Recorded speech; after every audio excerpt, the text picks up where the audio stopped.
Hello बच्चों, हम पढ़ रहे हैं पाठ 5 डॉक्टर मुत्तुलक्ष्मी रेड्डी।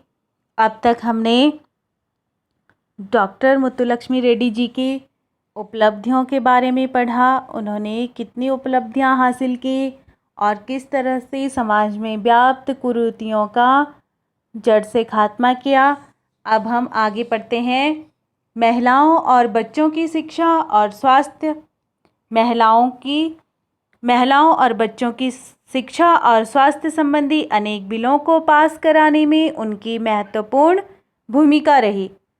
आज स्कूलों में छात्र छात्राओं का जो स्वास्थ्य परीक्षण किया जाता है, उसका आरंभ भी डॉक्टर मुत्तुलक्ष्मी ने ही किया था।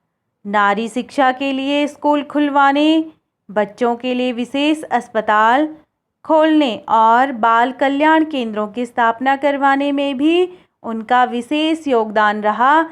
वर्ष 1930 में वाई होम वुमेन्स इंडिया एसोसिएशन WIA जैसी ख्याति प्राप्त यानी प्रसिद्धि प्राप्त संस्था की स्थापना का श्रेय भी डॉक्टर मुत्तुलक्ष्मी को है। बच्चों, संस्था का अर्थ ग्रुप कहें या कंपनी, ऐसे लोगों का समूह जो एक विशेष काम करता है।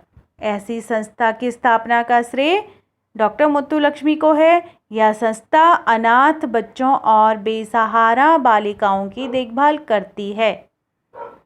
डॉक्टर मुत्तुलक्ष्मी ने लंदन में वर्ष 1929 में हुए गोलमेज सम्मेलन में भाग लिया था। गोलमेज सम्मेलन का अर्थ होता है बच्चों सभा। 1929 में लंदन में एक सभा हुई और इस सभा में अंग्रेज सरकार यानी ब्रिटिश सरकार और भारत के जो प्रसिद्ध नेता थे, उन्होंने यहाँ से भारत का प्रतिनिधित्व किया और ब्रिटिश सरकार और जो हमारे यहाँ के नेता थे, बड़े जो नेता थे, उनके बीच एक सभा हुई। उस सभा में भारत की समस्याओं पर, भारत की आज़ादी पर, भारत के संविधान के विषय में चर्चा हुई और उस चर्चा में लंदन में 1929 में मुत्तुलक्ष्मी जी ने भाग लिया था। इनके साथ अन्य 2 महिला प्रतिनिधि थी, राजकुमारी अमृत कौर और बेगम शरीफ हमीद अली।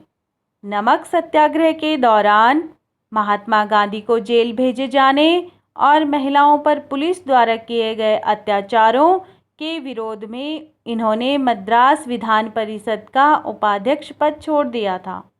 बच्चों, नमक सत्याग्रह गांधी जी ने किया था 1930 में, क्योंकि तब अंग्रेजों ने नमक पर टैक्स लगा दिया था और इसके विरुद्ध गांधी जी ने एक मार्च निकाला था।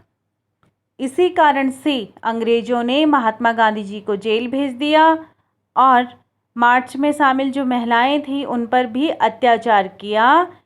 इसी के विरोध में डॉक्टर मुत्तुलक्ष्मी जी ने मद्रास विधान परिषद का उपाध्यक्ष पद छोड़ दिया था। वर्ष 1935 में मद्रास मेडिकल कॉलेज के स्वर्ण जयंती समारोह यानी कि 50 वर्ष पूरे हो जाने पर जब उत्सव मनाया जाता है, उसे कहते हैं स्वर्ण जयंती समारोह, गोल्डन जुबली सेलिब्रेशन में डॉक्टर मुत्तुलक्ष्मी ने कैंसर के रोगियों के लिए एक अस्पताल खोलने की इच्छा प्रकट की।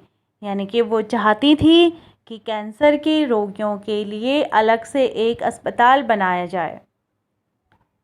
इस इच्छा का खुले दिल से स्वागत किया गया और वर्ष 1952 में पंडित जवाहरलाल नेहरू द्वारा अडियार कैंसर इंस्टीट्यूट की नींव रखी गई। 18 जून 1954 को इस अस्पताल में कामकाज शुरू हो गया। आज इस विश्व प्रसिद्ध अस्पताल से प्रतिवर्ष यानी कि हर साल लगभग 80,000 रोगी चिकित्सा लाभ उठाते हैं। डॉक्टर मुत्तुलक्ष्मी वर्ष 1954 से 57 तक तमिलनाडु विधानसभा की सदस्य रहीं। चेन्नई नगर निगम कॉरपोरेशन की एल्डर वुमेन भी रही। 22 जुलाई 1968 को इनका स्वर्गवास हो गया। इनके द्वारा जलाई गई ज्योति के प्रकाश में आज भारतीय नारी हर क्षेत्र में उन्नति की सीढ़ियां चढ़ रही है। आप ठीक कहते हैं पापा। डॉक्टर रेड्डी जैसी महिलाएं सदा हमारे लिए प्रेरणा का स्रोत रहेंगी, कुछ सोचते हुए भव्या ने कहा। तो बच्चों, आपने इस पाठ से क्या सीखा कि समय चाहे जैसा भी हो, दृढ़ इच्छा शक्ति और सच्ची लगन से हम कुछ भी प्राप्त कर सकते हैं। जैसे डॉक्टर मुत्तुलक्ष्मी रेड्डी जी थी, उनकी दृढ़ इच्छा शक्ति और उनकी लगन ने बीमार होने के बावजूद भी उन्हें एक डॉक्टर बनाया। वो एक अच्छी समाज सेविका रही और उन्होंने अपने जीवन में अनेक उपलब्धियां प्राप्त की और आज भी उनके जीवन से लोग प्रेरणा लेते हैं।